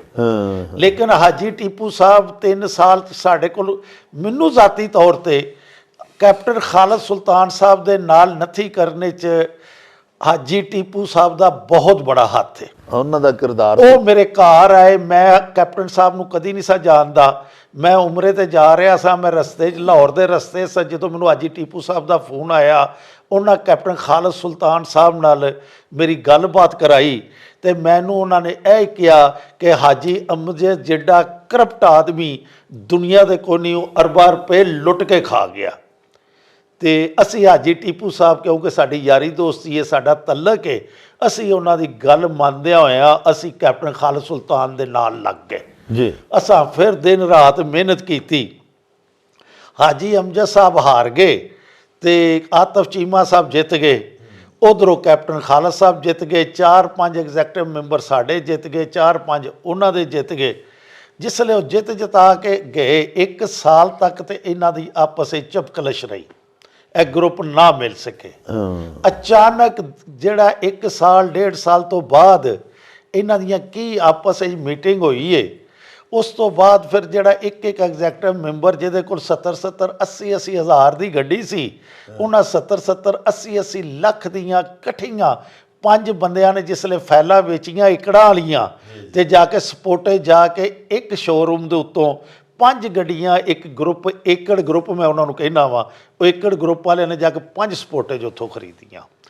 ਗਰੁੱਪ ਹੈ 2 ਨਹੀਂ ਸਨ। ਸਾਡਾ ਜਿਹੜਾ ਪਾਸਬਾਨ ਗਰੁੱਪ ਬਣਾਉਣ ਦੀ ਵਜ੍ਹਾ, ਸਾਨੂੰ ਫਿਰ ਇਹਨਾਂ ਲੋਕਾਂ ਨੇ ਇਹ ਹੀ, ਖਾਸ ਕਰ ਹਾਜੀ ਟੀਪੂ ਸਾਹਿਬ ਨੇ ਕਿਹਾ ਜੀ ਕਿ ਮੌਜੂਦਾ ਰਜੀਮ ਹੁਣ ਬਹੁਤ ਕਰਪਟ ਹੈ, ਉਹਨਾਂ ਨੇ ਅਰਬ ਰੁਪਏ ਦੀ ਕਰਪਸ਼ਨ ਕੀਤੀ ਸੀ ਤੇ ਇਹਨਾਂ ਨੇ 500-600 ਕਰੋੜ ਦੀ ਜਿਹੜੀ ਹੈ ਨਾ ਕਰਪਸ਼ਨ ਕਰ ਲਈ ਹੈ। ਨਜ਼ਰ ਵੀ ਆਉਂਦੀ ਸੀ, ਜਿਹੜੇ ਬੰਦੇ ਮੋਟਰਸਾਈਕਲਾਂ ਤੇ ਫਿਰਨ ਵਾਲੇ ਸਨ, ਉਹ 2.5 3 ਕਰੋੜ ਦੀਆਂ ਪਰਾਡੋ ਤੇ ਲੈਂਡ ਕਰੂਜ਼ਰਾਂ ਤੇ ਫਿਰਨ ਲੱਗ ਪਏ। ਜਿਨ੍ਹਾਂ ਕੋਲ 10 ਮਰਲੇ ਦਾ ਘਰ ਸੀ, ਉਹਨਾਂ ਨੇ 2 3 ਕਨਾਲਾਂ ਦੇ ਘਰ ਬਣਾਉਣੇ ਸ਼ੁਰੂ ਕਰਤੇ, ਡੇਰੇ ਬਣਾਉਣੇ ਸ਼ੁਰੂ ਕਰਤੇ। ਉਹ ਫਿਰ ਸਾਨੂੰ ਵੀ ਨਜ਼ਰ ਆਇਆ ਤੇ ਅਸੀਂ ਫਿਰ ਉਹਨਾਂ ਦੇ ਖਿਲਾਫ ਇੱਕ ਜਹਾਦ ਸ਼ੁਰੂ ਕੀਤਾ ਜੀ। ਔਰ ਜਹਾਦ ਇੱਕ ਸਾਡਾ ਗਰੁੱਪ ਸੀ DC ਕਲੋਨੀ ਦੇ ਵਿੱਚ, ਜਿਹਦੇ ਵਿੱਚ ਆਮਰ ਯਕੂਬ ਵੜੈਚ ਸਾਹਿਬ, ਸ਼ੇਖ ਹਸਾਨ ਲਾਈ ਸਾਹਿਬ, ਇਮਤਿਆਜ਼ ਸਾਈ ਸਾਹਿਬ, ਅਦਰੀਸ ਡਾਰ ਸਾਹਿਬ, ਕਾਸਮ ਸਾਹਿਬ, ਇਲਿਆਸ ਗੁਰਾਇਆ ਸਾਹਿਬ, ਸਾਰੇ ਨੇਕ ਆਦਮੀ ਤੇ ਨਮਾਜ਼ੀ ਆਦਮੀ। ਇਹਨਾਂ ਸਾਡੇ ਜੇ ਬੰਦੇ ਨੂੰ ਫਿਰ ਕਿਹਾ ਕਿ ਇਹ ਕਰਪਟ ਨੇ, ਉਹ ਵੀ ਕਰਪਟ ਨੇ, ਹੁਣ ਅਸਾਂ ਕੋਈ ਇਹੋ ਜਿਹਾ ਗਰੁੱਪ ਬਣਾਉਣਾ ਹੈ DC ਕਲੋਨੀ ਦੇ ਵਿੱਚ ਜਿਹਦੇ ਕੋਈ ਵੀ ਇੱਕ ਕਰਪਟ ਬੰਦਾ ਨਹੀਂ ਹੋਣਾ ਚਾਹੀਦਾ। ਵਾਹ। ਜਿਹਦੇ 'ਚ ਡਾਕਟਰ ਸਾਹਿਬ, ਇਹ ਬੜਾ ਸੁਣਨ ਵਾਲੀ ਗੱਲ ਹੈ ਕਿ ਉਹਨਾਂ ਨੇ ਸਾਨੂੰ ਕਿਹਾ ਜੀ ਕਿ ਠੀਕ ਇੱਕ ਗਰੁੱਪ ਬਣਾਈਏ। ਆਮਰ ਯਕੂਬ ਵੜੈਚ ਜਿਹੜਾ ਭਾਜਾ ਹੈ ਮੇਰਾ, ਉਹ ਭਾਈ ਹਰਾਂ ਨੇ ਸਾਨੂੰ ਲੀਡ ਕਰਨਾ ਸ਼ੁਰੂ ਕਰਤਾ। ਠੀਕ ਹੈ। ਉਹਨਾਂ ਦੀ ਕਿਆਦਤ ਸਮਝ ਲਓ ਜਾਂ ਭਾਈਚਾਰਾ ਸਮਝ ਲਓ। ਅਸੀਂ ਇੱਕ ਗਰੁੱਪ, ਖਾਜਾ ਸਾਲੇ ਸਾਹਿਬ ਦੇ ਘਰ ਇੱਕ ਮੀਟਿੰਗ ਹੋਈ ਤੇ ਮੈਨੂੰ ਆਮਰ ਯਕੂਬ ਵੜੈਚ ਸਾਹਿਬ ਦੀ ਤਕਰੀਰ ਬੜੀ ਚੰਗੀ ਤਰ੍ਹਾਂ ਯਾਦ ਹੈ। ਉਹਨਾਂ ਕਿਹਾ ਤੁਸੀਂ ਵੇਖੋ ਜਿੰਨੇ ਇੱਥੇ ਲੋਕ ਬੈਠੇ ਨੇ, ਅਸੀਂ ਸਾਰੇ ਇਮਾਨਦਾਰ ਹਾਂ ਤੇ ਉਹਨਾਂ ਦੋਵਾਂ ਗਰੁੱਪਾਂ 'ਚ ਬੇਈਮਾਨ ਤੇ ਚੋਰ ਬੈਠੇ ਨੇ। ਮੈਂ ਨਹੀਂ ਕਹਿ ਰਿਹਾ, ਆਮਰ ਯਕੂਬ ਵੜੈਚ ਸਾਹਿਬ ਕਹਿੰਦੇ ਸਨ। ਇੱਕ ਵਾਰਾ ਨਹੀਂ ਸਨ ਕਹਿੰਦੇ, 10 ਵਾਰਾ ਕਹਿੰਦੇ ਸਨ। ਔਨ ਰਿਕਾਰਡ ਨੇ, ਔਨ ਰਿਕਾਰਡ ਨੇ, ਉਹਨਾਂ ਦੀਆਂ ਤਕਰੀਰਾਂ ਰਿਕਾਰਡ ਨੇ। ਇਮਤਿਆਜ਼ ਸਾਈ ਸਾਹਿਬ ਨੇ ਉਸ ਰਜੀਮ ਦੇ ਉੱਤੇ 22 ਕੇਸ ਕੀਤੇ, 22 ਕੇਸ ਕਰਪਸ਼ਨ ਦੇ। ਜਿਸ ਦਿਨ AGM ਹੋਈ ਏ, ਆਮਰ ਯਕੂਬ ਵੜੈਚ ਸਾਹਿਬ ਤੇ ਇਮਤਿਆਜ਼ ਸਾਈ ਸਾਹਿਬ ਦੋਨਾਂ ਨੇ ਇੰਨਾ ਕੁ ਉੱਥੇ ਸ਼ੋਰ ਕੀਤਾ, ਜਿੰਨੇ ਉੱਥੇ ਲੋਕ ਰਿਹਾਇਸ਼ੀ ਆਏ ਸਨ ਉਹ ਸਾਰੇ ਇਸ ਗੱਲ ਦੇ ਗਵਾਹ ਨੇ ਜੀ ਕਿ ਜੀ ਇਹਨਾਂ ਲੋਕਾਂ ਨੇ ਕਿਹਾ ਕਿ ਤੁਸੀਂ ਚੋਰ ਹੋ, ਬੇਈਮਾਨ ਹੋ, ਫਰਾਡੀਏ ਹੋ, ਤੁਸੀਂ ਬੈਲਟਿੰਗ ਕੀਤੀ ਹੈ, ਤੁਸੀਂ ਗਲਤ ਕੀਤੀ ਹੈ, ਇਹਦੇ 'ਚ ਤੁਸੀਂ ਆਪਣੇ ਰਿਸ਼ਤੇਦਾਰਾਂ ਨੂੰ ਪਲਾਟ ਦਿੱਤੇ ਨੇ। ਅਸੀਂ ਨਹੀਂ ਸਹਿ, ਲੇਕਿਨ ਇਹਨਾਂ ਲੋਕਾਂ ਨੇ ਉੱਥੇ ਪੂਰੀ ਆਪੋਜੀਸ਼ਨ ਕੀਤੀ। ਡਾਕਟਰ ਸਾਹਿਬ ਅਸੀਂ ਮੁਹਾਫਿਜ਼ ਗਰੁੱਪ ਬਣਾ ਲਿਆ, ਆਮਰ ਯਕੂਬ ਵੜੈਚ ਸਾਹਿਬ ਦੇ ਕਹਿਣ ਤੇ ਇਮਤਿਆਜ਼ ਸਾਈ ਸਾਹਿਬ ਦੇ ਕਹਿਣ ਤੇ ਜੀ। ਅਦਰੀਸ ਡਾਰ ਸਾਹਿਬ ਵੀ ਉਹਨਾਂ ਦੇ ਬੜੇ ਸਰਗਰਮ ਰੁਕਨ, ਆਪਣਾ ਇਲਿਆਸ ਗੁਰਾਇਆ ਸਾਹਿਬ, ਸ਼ੇਖ ਸਾਨਲਾਈ ਸਾਹਿਬ, ਸਾਡਾ ਮਿਸ਼ਨ ਇੱਕੋ ਹੀ ਸੀ ਕਿ ਅਸਾਂ ਦੋਵਾਂ ਗਰੁੱਪਾਂ ਦੇ ਕਰਪਟ ਲੋਕਾਂ ਦੇ ਨਾਲ ਨਹੀਂ ਜਾਣਾ, ਇਲਹਾਕ ਨਹੀਂ ਕਰਨਾ। ਅਸਾਂ ਉਹਨਾਂ ਦੇ ਨਾਲ ਨਹੀਂ ਮਿਲਣਾ, ਅਸਾਂ ਘਰ ਬਹਿ ਜਾਣਾ ਹੈ। ਅਸੀਂ ਘਰ ਬਹਿ ਜਾਾਂਗੇ ਚੰਗੇ ਆ, ਲੇਕਿਨ ਅਸੀਂ ਇੰਨਾ ਕਰਪਟ ਲੋਕਾਂ ਦੇ ਨਾਲ ਨਹੀਂ ਜਾਣਾ। ਇਹ ਹੀ ਮਿਸ਼ਨ ਲੈ ਕੇ ਇਮਤਿਆਜ਼ ਸਾਈ ਸਾਹਿਬ ਸਾਡੇ ਕੋਲ ਆਏ ਤੇ ਅਸੀਂ ਉਹਨਾਂ ਨੂੰ ਮੁਹਾਫਿਜ਼ ਗਰੁੱਪ ਦੀ ਤਰਫੋਂ ਜਿਹੜਾ ਨਾਂ ਵੀ ਉੱਥੇ ਆਮਰ ਯਕੂਬ ਵੜੈਚ ਸਾਹਿਬ ਨੇ ਪੇਸ਼ ਕੀਤਾ ਸੀ ਤੇ ਉਹਦਾ ਅਸੀਂ ਸਦਰ ਨਾਮਜ਼ਦ ਕਰਤਾ ਇਮਤਿਆਜ਼ ਸਾਈ ਸਾਹਿਬ ਨੂੰ ਜੀ, ਮਲਕ ਕਾਸਮ ਸਾਹਿਬ ਦੇ ਘਰ। ਠੀਕ। ਉੱਥੇ ਜਦੋਂ ਅਸੀਂ ਉਹਨਾਂ ਨੂੰ ਸਦਰ ਨਾਮਜ਼ਦ ਕਰਤਾ ਤੇ ਕੁਛ ਦਿਨ ਗੁਜ਼ਰੇ ਤੇ ਇਸ ਤਰ੍ਹਾਂ ਹੀ ਅਸੀਂ ਮੁਹਿੰਮ ਚਲਾ ਰਹੇ ਸਾਂ। ਇਮਤਿਆਜ਼ ਸਾਈ ਸਾਹਿਬ ਨੂੰ ਸ਼ੁਰੂ ਤੋਂ ਅਸੀਂ ਲੈ ਕੇ ਆਏ ਆ। ਅਸੀਂ ਪੂਰੀ ਡੀਸੀ ਕਲੋਨੀ 'ਚ ਲੋਕਾਂ ਨੂੰ ਦੱਸਿਆ ਕਿ ਬੜੇ ਸ਼ਰੀਫ ਲੋਕ ਨੇ, ਬੜੇ ਨੇਕ ਲੋਕ ਨੇ ਔਰ ਜਹਾਦ ਦਾ ਜਜ਼ਬਾ ਲੈ ਕੇ ਆਏ ਨੇ। ਥੋੜ੍ਹੇ ਦਿਨ ਹੋਏ ਤੇ ਇੱਕ ਦਿਨ ਸਾਨੂੰ ਪਤਾ ਲੱਗਾ ਕਿ ਸਾਈ ਸਾਹਿਬ ਦੀਆਂ ਤੇ ਚੀਮਾ ਸਾਹਿਬ ਦੀਆਂ ਆਪਸ ਵਿੱਚ ਕੋਈ ਮੀਟਿੰਗਾਂ ਤੈਅ ਹੋਣੀਆਂ ਸ਼ੁਰੂ ਹੋ ਗਈਆਂ ਨੇ। ਅਸੀਂ ਉਹਨਾਂ ਨੂੰ ਕਿਹਾ ਕਿ ਕੀ ਹੋ ਰਿਹਾ? ਉਹਨਾਂ ਕਿਹਾ ਕੁਛ ਨਹੀਂ ਹੋ ਰਿਹਾ। ਚੀਮਾ ਸਾਹਿਬ ਯਾਨੀ ਆਤਫ ਇਫਤਖਾਰ ਚੀਮਾ, ਆਤਫ ਇਫਤਖਾਰ ਚੀਮਾ ਸਾਹਿਬ ਜਿਹੜੇ ਜਨਰਲ ਸੈਕਟਰੀ ਸਾਹਿਬ ਨੇ, ਹਾਂਜੀ, ਕਿਉਂਕਿ ਉਹਨਾਂ ਦਾ ਤਾਂ ਕੋਈ ਗਰੁੱਪ ਹੀ ਨਹੀਂ ਸੀ ਹੈ। ਅੱਛਾ ਅੱਛਾ, ਉਹ ਯੂਨਿਟੀ ਗਰੁੱਪ ਦੇ ਉਹਨਾਂ ਦਾ ਯੂਨਿਟੀ ਉਦੋਂ ਨਹੀਂ ਸੀ ਹੈ। ਅੱਛਾ ਅੱਛਾ, ਡਾਕਟਰ ਸਾਹਿਬ ਕੋਈ ਗਰੁੱਪ ਨਹੀਂ ਸੀ ਹੈ। ਆਤਫ ਚੀਮਾ ਸਾਹਿਬ ਦੀ ਜ਼ਾਤ ਸੀ ਤੇ ਉਹਨਾਂ ਦੇ ਨਾਲ ਰਜੀਮ ਸੀ। ਹਾਂ। ਸਾਡੇ ਗਰੁੱਪ ਦੇ ਵਿੱਚੋਂ ਇੱਕ ਦਿਨ ਅਚਾਨਕ ਨਬੀ ਅਹਿਮਦ ਚੀਮਾ ਔਰ ਮੋਹਸਨ ਵੜੈਚ ਸਾਹਿਬ ਉਹਨਾਂ ਕਿਹਾ ਜੀ ਕਿ ਅਸੀਂ ਫਾਲਕਨ ਗਰੁੱਪ ਵਿੱਚ ਚਲੇ ਗਏ ਹਾਂ। ਅੱਛਾ, ਅਸੀਂ ਜਦੋਂ ਆਮਰ ਯਕੂਬ ਵੜੈਚ ਸਾਹਿਬ ਨੂੰ ਕਿਹਾ ਜਨਾਬ ਇਹ ਤੁਹਾਡੇ ਦੋ ਸਾਥੀ ਨੇ, ਇਹ ਗਰੁੱਪ ਛੱਡ ਕੇ ਚਲੇ ਗਏ ਨੇ। ਉਹਨਾਂ ਕਿਹਾ ਜੀ ਕਿ ਤੁਸੀਂ ਬਾਰ-ਬਾਰ ਉਹਨਾਂ ਦੇ ਸਾਹਮਣੇ ਆਉਂਦੇ ਹੋ ਜੀ ਕਿ ਹਾਂ ਕਰਪਟ ਲੋਕਾਂ ਨੂੰ ਇਲੈਕਸ਼ਨ ਨਹੀਂ ਲੜਨ ਦੇਣਾ, ਅਸਾਂ ਕਰਪਟ ਲੋਕਾਂ ਦਾ ਇਲੈਕਸ਼ਨ ਨਹੀਂ ਲੜਨਾ। ਉਹ ਇਸ ਵਾਸਤੇ ਚਲੇ ਗਏ ਨੇ। ਅਸੀਂ ਕਿਹਾ ਜੀ ਠੀਕ ਹੈ, ਉਹ ਚਲੇ ਗਏ ਨੇ। ਉਸ ਤੋਂ ਬਾਅਦ ਕੁਛ ਦਿਨ ਪਤਾ ਚੱਲਿਆ ਕਿ ਸਾਈ ਸਾਹਿਬ ਚਲੇ ਗਏ ਨੇ। ਇਮਤਿਆਜ਼ ਸਾਈ ਸਾਹਿਬ ਨੇ ਸਾਨੂੰ ਬੜੀ ਯਕੀਨ ਦਹਾਨੀ ਕਰਾਈ ਕਿ ਮੈਂ ਕਿਧਰੇ ਨਹੀਂ ਜਾਵਾਂਗਾ, ਮੈਂ ਇਸ ਗਰੁੱਪ ਦੇ ਨਾਲ ਮੇਰਾ ਲੜਨਾ ਮਰਨਾ ਜੋ ਵੀ ਹੈ ਵੇ ਆਪਣੇ ਸਾਥੀਆਂ ਦੇ ਨਾਲ ਹੈ। ਲੇਕਿਨ ਉਹਨਾਂ ਦੇ ਭਾਈ ਮਸਤਨਸਰ ਸਾਈ ਸਾਹਿਬ ਜਦੋਂ ਸਿਆਸਤ ਵਿੱਚ ਆਏ ਤੇ ਸਾਨੂੰ ਇੱਕ ਦਿਨ ਰਾਤੋਂ ਰਾਤ ਪਤਾ ਲੱਗਾ ਕਿ ਸਾਈ ਸਾਹਿਬ ਸਾਡੇ ਸਦਰ ਸਾਹਿਬ ਵੀ ਸਾਡੇ ਕੋਲੋਂ ਛੱਡ ਕੇ ਸਾਨੂੰ ਟੁਰ ਗਏ ਨੇ। ਉਸ ਗਰੁੱਪ 'ਚ ਚਲੇ ਗਏ ਨੇ ਜਿਹਨੂੰ ਸਾਰੀ ਜ਼ਿੰਦਗੀ ਉਹ ਕਰਪਟ ਆਂਦੇ ਹਨ, ਜਿਨ੍ਹਾਂ ਦੇ ਕਰਪਸ਼ਨ ਦੇ ਖਿਲਾਫ ਉਹਨਾਂ ਨੇ ਜਹਾਦ ਕਰਨਾ ਸੀ, ਉਹ ਚਲੇ ਗਏ। ਉਸ ਤੋਂ ਬਾਅਦ ਆਮਰ ਯਕੂਬ ਵੜੈਚ ਸਾਹਿਬ ਨੇ ਮੈਨੂੰ ਕਿਹਾ ਜੀ ਕਿ ਤੁਸੀਂ ਇਸ ਤਰ੍ਹਾਂ ਕਰੋ ਕਿ ਰਾਣਾ ਨਈਮ ਰਹਿਮਾਨ ਸਾਹਿਬ ਨੂੰ ਸਦਾਰਤ ਵਾਸਤੇ ਤਿਆਰ ਕਰੋ। ਮੈਂ ਰਾਣਾ ਸਾਹਿਬ ਦੇ ਵੀ ਘਰ ਗਿਆ। ਰਾਣਾ ਸਾਹਿਬ ਨੇ ਕੋਈ ਜ਼ਾਤੀ ਮਜਬੂਰੀ ਦੱਸੀ, ਉਹਨਾਂ ਕਿਹਾ ਮੈਂ ਇਲੈਕਸ਼ਨ ਨਹੀਂ ਲੜ ਸਕਦਾ। ਆਮਰ ਯਕੂਬ ਵੜੈਚ ਸਾਹਿਬ ਜਿਹੜੇ ਨੇ ਸਾਡੇ ਇੱਕ ਅੱਛੇ ਦੋਸਤ, ਅਸੀਂ ਉਹਨਾਂ ਨੂੰ ਆਪਣਾ ਲੀਡਰ ਤਸਲੀਮ ਕੀਤਾ ਸੀ। ਹੈ ਸਾਡੇ ਨਾਲ ਉਮਰ ਵਿੱਚ ਛੋਟੇ ਆ, ਲੇਕਿਨ ਜਿਸ ਵਕਤ ਅਸੀਂ ਆਖਰ ਤੇ ਉਹਨਾਂ ਨੂੰ ਸਦਰ ਵੀ ਨਾਮਜ਼ਦ ਕਰ ਦਿੱਤਾ, ਅਚਾਨਕ ਸਾਨੂੰ ਪਤਾ ਲੱਗਾ ਕਿ ਉਹਨਾਂ ਨੇ ਵੀ ਉਹ ਯੂਨਿਟੀ ਗਰੁੱਪ ਨਾਲ ਰਾਬਤਾ ਕਰ ਲਿਆ। ਅੱਛਾ, ਉਹ ਵੀ ਉਸੇ ਗਰੁੱਪ ਵਿੱਚ ਹੀ ਜਿਹਦੇ 'ਚ ਉਹ ਸਟਰਗਲ ਜਿਹਦੇ ਖਿਲਾਫ ਕਰ ਰਹੇ ਸਨ, ਮਿਹਨਤ ਕਰ ਰਹੇ ਸਨ ਕਿ ਅਸੀਂ ਇਹਨਾਂ ਦੇ ਖਿਲਾਫ ਜਹਾਦ ਕਰਨਾ ਹੈ, ਉਹ ਵੀ ਜਾ ਕੇ ਉਹਨਾਂ ਨਾਲ ਹੀ ਮਿਲ ਗਏ, ਰਲ ਗਏ। ਉਹ ਜਿਸ ਵੇਲੇ ਉਹ ਵੀ ਉਹਨਾਂ ਨਾਲ ਰਲ ਗਏ ਜਾ ਕੇ, ਤੇ ਅਸੀਂ ਹੁਣ ਸੋਚਿਆ ਕਿ ਅਸੀਂ ਫਿਰ ਕੀ ਕਰੀਏ। ਹੁਣ ਅਸੀਂ ਤੇ ਗਰੁੱਪ ਇੱਕ ਤੀਸਰਾ ਗਰੁੱਪ ਬਣਾਉਣ ਦੀ ਅਸੀਂ ਇੱਕ ਗੱਲ ਕੀਤੀ ਹੈ। ਅਸੀਂ ਗੱਲ ਜ਼ਰੂਰ ਕੀਤੀ ਸੀ, ਲੇਕਿਨ ਸਾਡੇ ਨਾਲ ਸਾਈ ਸਾਹਿਬ ਨੇ ਵੀ ਮਿਲ ਕੇ ਕੀਤੀ ਸੀ, ਸਾਡੇ ਨਾਲ ਨਬੀ ਅਹਿਮਦ ਚੀਮਾ ਨੇ ਵੀ ਕੀਤੀ ਸੀ, ਮੋਹਸਨ ਸਰਫਰਾਜ਼ ਨੇ ਵੀ ਕੀਤੀ ਸੀ ਔਰ ਆਮਰ ਯਕੂਬ ਵੜੈਚ ਸਾਹਿਬ ਨੇ ਵੀ ਕੀਤੀ ਸੀ। ਔਰ ਡਾਕਟਰ ਸਾਹਿਬ ਮਜ਼ੇ ਦੀ ਗੱਲ ਇਹ ਵੇ ਕਿ ਸਾਨੂੰ ਬਾਅਦ ਵਿੱਚ ਪਤਾ ਲੱਗਾ ਹੈ ਕਿ ਉਹਨਾਂ ਚੌਵਾਂ ਬੰਦਿਆਂ ਨੇ ਆਮਰ ਯਕੂਬ ਵੜੈਚ ਦੇ ਘਰ ਬਹਿ ਕੇ ਕੁਰਾਨ ਦੇ ਉੱਤੇ ਹੱਥ ਰੱਖ ਕੇ ਹਲਫ ਚੁੱਕਿਆ ਸੀ ਕਿ ਜਿੱਧਰ ਜਾਣਾ ਅਸਾਂ ਚੌਵਾਂ ਨੇ ਇਕੱਠਿਆਂ ਜਾਣਾ। ਇਹ ਗੱਲ ਜਿਹੜੀ ਏ ਇਹ ਉਹਨਾਂ ਚੌਵਾਂ ਬੰਦਿਆਂ ਦੇ ਵਿੱਚੋਂ ਇੱਕ ਬੰਦੇ ਨੇ ਮੈਨੂੰ ਜ਼ਾਤੀ ਤੌਰ ਤੇ ਦੱਸੀ ਕਿ ਪਹਿਲੂ ਦੋ ਬੰਦੇ ਜਿਹੜੇ ਗਏ ਉਹ ਵੀ ਮਨਸੂਬੇ ਦੇ ਤਹਿਤ ਗਏ, ਸਾਈ ਸਾਹਿਬ ਗਏ ਉਹ ਵੀ ਇੱਕ ਮਨਸੂਬੇ ਦੇ ਤਹਿਤ ਗਏ। ਅਗਰ ਆਮਰ ਯਕੂਬ ਵੜੈਚ ਸਾਹਿਬ ਮਹੀਨਾ ਡੇਢ ਮਹੀਨਾ ਸਾਡੇ ਤੇ ਲਾ ਕੇ ਉਹ ਫਿਰ ਗਏ, ਲੇਕਿਨ ਉਹ ਚਾਹੁੰਦੇ ਸਨ ਕਿ ਅਸੀਂ ਜਿਹੜਾ ਗਰੁੱਪ ਹੈ, ਅਦਰੀਸ ਡਾਰ ਸਾਹਿਬ ਹੋ ਗਏ, ਮਲਕ ਕਾਸਮ ਸਾਹਿਬ ਹੋ ਗਏ, ਲਿਆਸ ਗੁਰਾਇਆ ਹੋ ਗਿਆ, ਸ਼ਾਹਿਦ ਬੱਟ ਹੋ ਗਿਆ, ਸ਼ੇਖ ਸਾਨ ਹੋ ਗਿਆ, ਇਹ ਸਾਰੇ ਮੇਰੇ ਸਾਥੀ ਜਿਹੜੇ ਨੇ ਨਾ, ਇਹ ਵੀ ਮੇਰੇ ਨਾਲ ਜਿੱਥੇ ਮੈਂ ਜਾਵਾਂ ਉੱਥੇ ਜਾਣ। ਅਸਾਂ ਕਿਹਾ ਗੱਲ ਹੈ ਵੇ ਕਿ ਅਮਰ ਯਕੂਬ ਵੜੈਚ ਸਾਹਿਬ ਤੁਸੀਂ ਸਾਡੇ ਵਾਸਤੇ ਕਾਬਲੇ ਇੱਜ਼ਤ ਹੋ, ਸਾਡੇ ਪੁੱਤਰਾਂ ਦੀ ਤਰ੍ਹਾਂ ਹੋ। ਲੇਕਿਨ ਜਿਹੜੀ ਤੁਹਾਂ ਸਾਨੂੰ ਗੱਲ ਕਰਾਈ, ਜਿਹੜੀ ਡਾਕਟਰ ਸਾਹਿਬ ਅਸੀਂ ਲੋਕਾਂ ਨੂੰ ਇੱਕ ਬੰਦੇ ਨੂੰ ਕਹਿ ਦਿੱਤਾ ਕਿ ਇਹ ਬੰਦੇ ਗਲਤ ਨੇ ਤੇ ਅਸੀਂ ਇਹਨਾਂ ਦੇ ਖਿਲਾਫ ਐਤਕੀ ਜਹਾਦ ਕਰਨਾ ਹੈ, ਅਸਾਂ ਇੱਕ ਤੀਸਰਾ ਗਰੁੱਪ ਬਣਾਉਣਾ ਹੈ ਜਿਹੜਾ ਕਰਪਸ਼ਨ ਤੋਂ ਪਾਕ ਹੋਏਗਾ, ਤੇ ਅਸੀਂ ਉੱਥੇ ਕਿਵੇਂ ਟੁਰ ਜਾਈਏ। ਇਹ ਪਾਸਬਾਨ ਗਰੁੱਪ ਬਣਾਉਣ ਦੀ ਜਿਹੜੀ ਅਸਲ ਵਜ੍ਹਾ ਹੈ ਨਾ, ਉਹ ਹੈ ਬਣ ਅਸੀਂ ਜਿਹੜੇ ਉਹ ਲੋਕ ਹਾਂ ਕਿ ਜਿਹੜੇ ਅਸੀਂ ਕਰਪਸ਼ਨ ਦੇ ਖਿਲਾਫ ਹਾਂ। ਅਸੀਂ ਚਾਹੁੰਦੇ ਹਾਂ ਕਿ ਇਹ ਡੀਸੀ ਕਲੋਨੀ ਚੋਂ ਕਰਪਸ਼ਨ ਮੁੱਕੇ ਤੇ ਇਹ ਡੀਸੀ ਕਲੋਨੀ ਖੁਸ਼ਹਾਲ ਹੋਵੇ। ਤੇ ਇਹਦਾ ਜਿਹੜਾ ਸਰਮਾਇਆ ਹੈ ਉਹ ਸਾਰਾ ਇੱਥੋਂ ਦੇ ਵਸਨੀਕਾਂ ਦੀ ਬਹਿਬੂਦ ਲਈ ਤੇ ਸਹੂਲਤ ਲਈ ਲੱਗੇ। ਡਾਕਟਰ ਸਾਹਿਬ ਇਹ ਸਾਰਾ ਪੈਸਾ ਹੀ ਜਿਹੜਾ ਨਾ ਇਹ ਡੀਸੀ ਕਲੋਨੀ ਦੇ ਰਹਿਸ਼ੀਆਂ ਦਾ ਹੈ। ਇਹਦਾ ਕੋਈ ਵੀ ਸਦਰ, ਜਨਰਲ ਸੈਕਟਰੀ ਜਾਂ ਜੋ ਵੀ ਜਿੱਤ ਕੇ ਆਉਂਦੇ ਨੇ ਉਹ ਮਾਲਕ ਨਹੀਂ ਹੁੰਦੇ।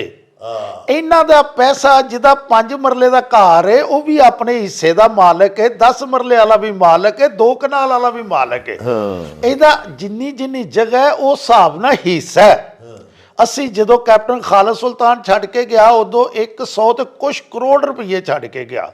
ਜਦੋਂ ਹਾਜੀ ਅਮਜਦ ਛੱਡ ਕੇ ਗਿਆ ਉਦੋਂ ਸਿਰਫ ਕਰੋੜ ਰਹਿ ਗਏ। ਹੁਣ ਮੇਰਾ ਖਿਆਲ ਹੈ ਕਿ ਤੁਹਾਡੀ ਸੁਸਾਇਟੀ ਮਕਰੂਜ਼ ਹੋ ਰਹੀ ਹੈ। ਤੁਹਾਡੀ ਜਿਹੜੀ ਸੁਸਾਇਟੀ ਹੈ ਉਹ ਇੰਨੀ ਕੁ ਨੁਕਸਾਨ ਜਾ ਰਹੀ ਹੈ ਕਿ ਅਨਕਰੀਬ ਹੈ ਜਿਸਲੇ ਮਕਰੂਜ਼ ਹੋ ਜਾਣੀ ਹੈ। ਇਹ ਡੀਸੀ ਕਲੋਨੀ ਦੇ ਰਹਿਸ਼ੀਆਂ ਨੂੰ ਦੱਸਣਾ ਚਾਹੀਦਾ ਡਾਕਟਰ ਸਾਹਿਬ ਕਿ ਇਹ ਜਿਹੜੀ ਸੁਸਾਇਟੀ ਹੈ ਇਹਦਾ ਮਾਲਕ ਤੁਸੀਂ, ਇਹ ਤੇ ਅਸੀਂ ਸੋਚਨੇ ਆ ਕਿ ਸਾਡਾ 2 ਕਨਾਲ ਦਾ ਘਰ ਹੈ, 3 ਕਨਾਲ ਦਾ ਘਰ ਹੈ, ਜਿਹਦਾ 1 ਕਨਾਲ ਦਾ ਘਰ 7-8 ਕਰੋੜ ਰੁਪਏ ਦੇ ਘਰ ਦਾ ਮਾਲਕ ਹੈ। ਲੇਕਿਨ ਸਾਡੇ ਕੋਲ ਹੈ ਕੀ ਹੈ? ਉਹ ਤਾਂ 100 ਰੁਪਏ ਦੀ ਇੱਕ ਬੁੱਕ ਦੇ ਵਿੱਚ ਅਸਲ ਮਾਲਕ ਜਿਹੜੀ ਨੇ, ਜਿਹੜੀ ਰਜਿਸਟਰੀ ਹੈ ਜਗ੍ਹਾ ਦੀ, ਉਹ ਤੇ ਸੁਸਾਇਟੀ ਦੇ ਨਾਂ ਹੈ। ਅਗਰ ਸੁਸਾਇਟੀ ਖੁਦਾ ਨਖਾਸਤਾ ਅੱਲਾ ਨਾ ਕਰੇ ਕੱਲ ਨੂੰ ਕਰਪਟ ਡਿਕਲੇਅਰ ਹੋ ਜਾਂਦੀ ਹੈ, ਬੈਂਕਰਪਟ ਹੋ ਜਾਂਦੀ ਹੈ, ਉਹਨੂੰ ਪੈਸੇ ਪੈ ਜਾਂਦੇ ਨੇ, ਉਹ ਸਾਨੂੰ ਆਂਦੇ ਨੇ ਕਿ ਯਾਰ ਤੁਸੀਂ, ਤੁਹਾਨੂੰ ਕਨਾਲ ਨੂੰ 10 ਲੱਖ ਰੁਪਈਆ ਹੁੰਦਾ, 20 ਲੱਖ ਰੁਪਈਆ 2 ਕਨਾਲਾਂ ਨੂੰ ਹੁੰਦਾ, ਤੇ ਅਸੀਂ ਤੇ ਵੇਖਣਾ ਹੈ ਕਿ ਅਸੀਂ 20 ਲੱਖ ਨੂੰ ਵੇਖੀਏ ਜਾਂ 10-12 ਕਰੋੜ ਦੇ ਘਰ ਨੂੰ ਵੇਖੀਏ। ਅਸਾਂ ਤੇ ਫਿਰ ਉਹ ਜਗ੍ਹਾ ਪੈਸੇ ਦੇਣੇ ਹੀ ਦੇਣੇ ਨੇ ਮਜਬੂਰਨ। ਇਹ ਸਿਰਫ ਡੀਸੀ ਕਲੋਨੀ ਦੇ ਰਹਿਸ਼ੀਆਂ ਨੂੰ ਇਹ ਉਹਨਾਂ ਦੇ ਜ਼ਿਹਨ 'ਚ ਗੱਲ ਪਾਉਣ ਵਾਲੀ ਹੈ ਕਿ ਉਹ ਖੁਦਾ ਦੇ ਉਹ ਬੰਦੇ ਉਹ ਜਾਗੋ। ਉਹਨਾਂ ਨੂੰ ਇਹ ਹੀ ਨਹੀਂ ਪਤਾ ਕਿ ਇਹਦਾ ਨਫਾ ਨੁਕਸਾਨ ਕੀ ਹੈ। ਇਹਦੀ ਕੋਈ ਰਜਿਸਟਰੀ ਸਾਡੇ ਨਾਂ ਨਹੀਂ ਹੈ। ਤੇ ਇਹ ਗਰੁੱਪ ਸਿਰਫ ਪਾਸਬਾਨ ਅਸੀਂ ਬਣਾਇਆ ਹੀ ਇਸੇ ਵਾਸਤੇ ਵੇ ਕਿ ਇਹਨੂੰ ਜਿਹੜਾ ਕਰਪਸ਼ਨ ਤੋਂ ਪਾਕ ਕੀਤਾ ਜਾਏ, ਲੋਕਾਂ ਦੇ ਪੈਸੇ ਇਕੱਠੇ ਹੋਣ, ਅਸਾਸੇ ਬਣਨ। ਜਿਸ ਤਰ੍ਹਾਂ ਤੁਸੀਂ ਵੇਖੋ ਨਾ ਬਾਬਡਾ ਟਾਊਨ ਹੈ, ਉਹਨਾਂ ਕੋਲ 5-7 ਮਾਰਕੀਟਾਂ ਨੇ, ਉਹਨਾਂ ਨੂੰ ਕਦੀ ਪਰਵਾਹ ਹੀ ਨਹੀਂ ਹੋਇਆ। ਉਹਨਾਂ ਨੂੰ ਪੈਸੇ ਹੀ ਇੰਨੇ ਕੋ ਆਉਂਦੇ ਨੇ ਕਿ ਉਹ ਖੁਸ਼ਹਾਲ ਨੇ, ਜਿੱਥੇ ਮਰਜ਼ੀ ਪੈਸੇ ਲਾਈ ਫਿਰਦੇ ਨੇ। ਸਾਡੇ ਕੋਲ ਪੈਸੇ ਹੀ ਕੋਈ ਨਹੀਂ। ਅਸਾਂ ਧਿਆਨ ਹੀ ਐਕਸਟੈਂਸ਼ਨ 3 ਚ ਰੱਖਿਆ ਕਿ 20 ਲੱਖ ਲਾਣਾ ਤੇ 2 ਕਰੋੜ 20 ਲੱਖ ਕਿਵੇਂ ਕਰਨਾ। 2 ਕਰੋੜ 1 ਏਕੜ ਤੇ ਹੋਵੇ ਤੇ 500 ਏਕੜ ਜ਼ਮੀਨ ਹੋਵੇ ਤੇ 1000 ਕਰੋੜ ਰੁਪਈਆ 10 ਅਰਬ ਰੁਪਈਆ ਬਣਦਾ ਜੇ। ਇੰਨੇ ਕਰਪਸ਼ਨ ਤੇ ਪਾਕਿਸਤਾਨ ਦਾ ਵਜ਼ੀਰ ਆਜ਼ਮ ਨਹੀਂ ਕਰਦਾ ਜਿੰਨੀ ਸਾਡੀ ਰਜੀਮ ਵੀ ਕਰਦੀ ਜੇ। ਲੋ ਜੀ ਪਿਆਰੇ ਵੇਖਣ ਵਾਲਿਓ, ਅਸਾਂ ਅੱਜ ਤੁਹਾਨੂੰ ਪਾਸਬਾਨ ਗਰੁੱਪ ਦੇ ਸਦਾਰਤ ਲਈ ਉਮੀਦਵਾਰ ਬ੍ਰਿਗੇਡੀਅਰ ਸਾਹਿਬ ਹੋਰਾਂ ਦੇ ਨਾਲ ਵੀ ਮਿਲਵਾਇਆ। ਬ੍ਰਿਗੇਡੀਅਰ ਰਿਟਾਇਰਡ ਸਾਹਿਬਜ਼ਾਦਾ ਆਸ਼ਕ ਹੁਸੈਨ ਤੂਰ, ਜਿਨ੍ਹਾਂ ਦਾ ਕਿ ਇਸਮੇ ਗਿਰਾਮੀ ਹੈ। ਇਸ ਤੋਂ ਅੱਡ ਅਸਾਂ ਤੁਹਾਨੂੰ ਸ਼ਾਹਿਦ ਬੱਟ ਸਾਹਿਬ ਹੋਰਾਂ ਦੀਆਂ ਵੀ ਗੱਲਾਂ ਬਾਤਾਂ ਸੁਣਾਈਆਂ, ਜਿਹੜੇ ਕਿ ਡੀਸੀ ਕਲੋਨੀ ਦੇ ਵਸਨੀਕ ਵੀ ਨੇ ਔਰ ਇੱਥੇ ਹੋਣ ਵਾਲੀ ਤਮਾਮ ਤਰ ਬਦਉਨਵਾਨੀ ਨੂੰ ਬੜੀ ਅੱਛੀ ਤਰ੍ਹਾਂ ਜਾਣਦੇ ਨੇ। ਉਹਨਾਂ ਦੀ ਨਜ਼ਰੇ ਅਮੀਕ ਹੈ ਸਾਰੀ ਇਸ ਕਰਪਸ਼ਨ ਦੇ ਉੱਤੇ। ਉਹਨਾਂ ਵੀ ਤੁਹਾਨੂੰ ਆਗਾਹੀ ਦਿੱਤੀ, ਉਹਨਾਂ ਵੀ ਤੁਹਾਨੂੰ ਜਾਣਕਾਰੀ ਦਿੱਤੀ। ਅੱਗੋਂ ਤੁਸੀਂ ਆਪ ਵੀ ਸਿਆਣੇ ਹੋ, ਆਪਣਾ ਨਫਾ ਨੁਕਸਾਨ ਵੇਖ ਕੇ ਤੇ ਅੱਲਾਹ ਪਾਕ ਸੱਚੇ ਸਾਹਿਬ ਨੂੰ ਮੱਦੇ ਨਜ਼ਰ ਰੱਖ ਕੇ ਆਪਣੇ ਨੁਮਾਇੰਦਗਾਨ ਚੁਣਿਆ ਜੇ। ਸਾਡੀ ਦੁਆ ਹੈ ਕਿ ਅੱਲਾਹ ਪਾਕ ਅਜਿਹੇ ਬੰਦੇ ਉੱਥੇ ਬਰਸਰੇ ਇਕਤਦਾਰ ਲਿਆਵੇ ਜਿਹੜੇ ਕਿ ਤੁਹਾਡੇ ਹਕੂਕ ਦੀ ਪਾਸਬਾਨੀ ਕਰਨ ਔਰ ਜਿਹੜੀ ਡੀਸੀ ਕਲੋਨੀ ਦੇ ਅਸਾਸਾ ਜਾਤ ਨੇ ਉਹਨਾਂ ਦੇ ਵਿੱਚ ਇਜ਼ਾਫਾ ਹੋਵੇ ਤੇ ਉੱਥੋਂ ਦੇ ਸਾਰੇ ਵਸਨੀਕ, ਜਿਨ੍ਹਾਂ ਦੇ ਵਿੱਚ ਸਾਡੇ ਅੱਜ ਦੇ ਮਹਿਮਾਨਾਂ ਨੇ ਗਿਰਾਮੀ ਵੀ ਸ਼ਾਮਲ ਨੇ ਤੇ ਅਸੀਂ ਆਪ ਵੀ ਸ਼ਾਮਿਲ ਹਾਂ। ਸਾਡੇ ਬਹੁਤ ਸਾਰੇ ਉੱਥੇ ਘਰ ਨੇ। ਅੱਲਾਹ ਪਾਕ ਸਾਡਾ ਵੀ ਕੋਈ ਭਲਾ ਕਰੇ ਮੁਸਤਕਬਲ 'ਚ। ਚਲੋ ਪਿਛੋਕੜ ਅਸੀਂ ਛੱਡ ਦਿੰਦੇ ਹਾਂ, ਉੱਥੇ ਤੇ ਜੋ ਸਾਡੇ ਨਾਲ ਹੋਇਆ ਉਹਦਾ ਵੀ ਇਨਸ਼ਾਅੱਲਾ ਆਖ ਰਹੇ ਨੇ ਕਿ ਅਸੀਂ ਹਿਸਾਬ ਲਵਾਂਗੇ, ਲੇਕਿਨ ਕਮ ਸੇ ਕਮ ਅੱਗੋਂ ਆਪਣਾ ਅੱਗਾ ਚੌੜ ਤੇ ਨਾ ਕਰੀਏ। ਹੁਣ ਸਾਨੂੰ ਦਿਓ ਇਜਾਜ਼ਤ, ਰੱਬ ਰਾਖਾ ਤੇ ਅੱਲਾ ਬੇਲੀ। ओ चल मेरे नू चली